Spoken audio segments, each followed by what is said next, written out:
पति की लंबी आयु की कामना से बहुत सारे व्रत उपवास रखे जाते हैं। हरियाली तीज, जो कि सावन महीने के शुक्ल पक्ष की तृतीया तिथि को मनाया जाता है।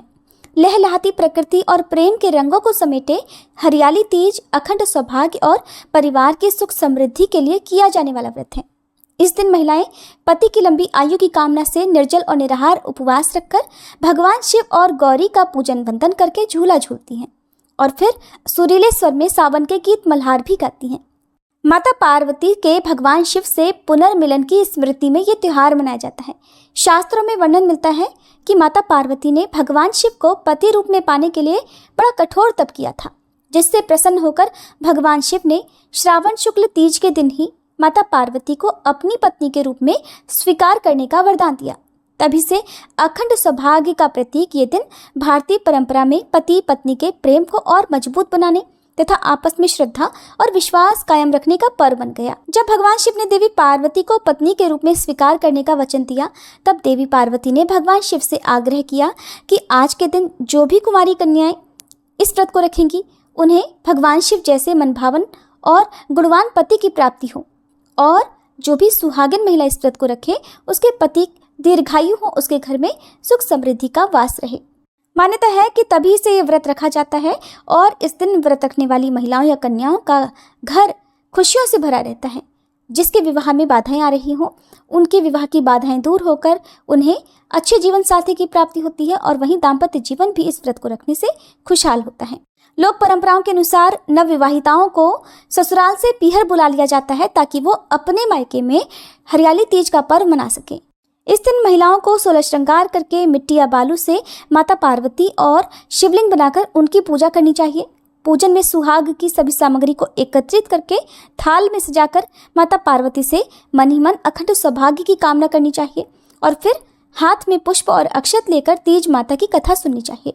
पूजा करने के बाद अगले दिन इन मूर्तियों को किसी नदी या फिर किसी पवित्र जलाशय में प्रवाहित कर दिया जाता है। इस बार तृतीया तिथि प्रारंभ होगी 6 अगस्त मंगलवार की शाम 7:53 से और समाप्त होगी 7 अगस्त बुधवार की रात 10:06 पर।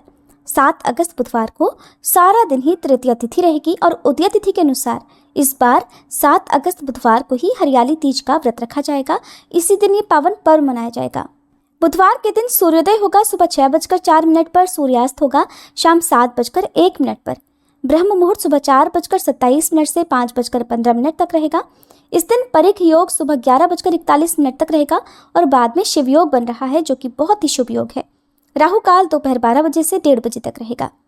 हरियाली तीज के दिन बहुत सी जगह पर सुबह ब्रह्म मुहूर्त के समय में सरगी भी खाई जाती है, क्योंकि इस व्रत में 24 घंटे तक निराहार या निर्जल रहना होता है।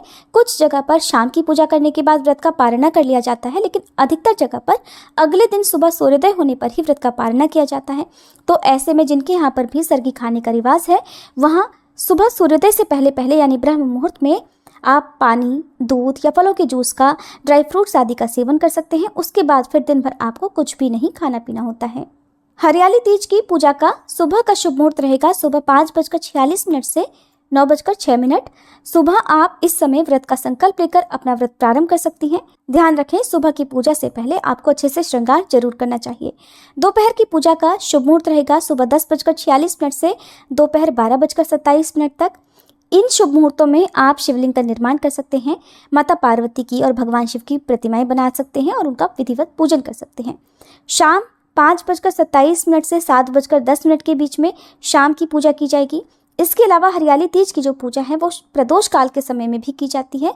तो प्रदोष काल का समय शाम 6:16 से 7:46 तक रहेगा।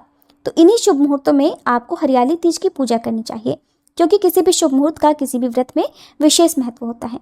व्रत अगले दिन खोला जाता है तो 8 अगस्त गुरुवार को सुबह 6:04 से 7:15 के बीच में आप व्रत का पारणा कर सकती हैं। व्रत का पारणा करने से पहले आपको माता पार्वती का श्रृंगार करके खुद सुहाग भी लेना होता है। माता पार्वती से आप अपने पति की लंबी आयु की कामना करें और माता पार्वती की मांग में 7 बार सिंदूर भरकर उसे अपनी मांग में भी लगाएं। ऐसा करने से एक तो पति पत्नी के रिश्तों में मजबूती आती है, प्रेम बढ़ता है और पति की दीर्घायु होती है। पति पर आने वाले सभी संकट दूर हो जाते हैं।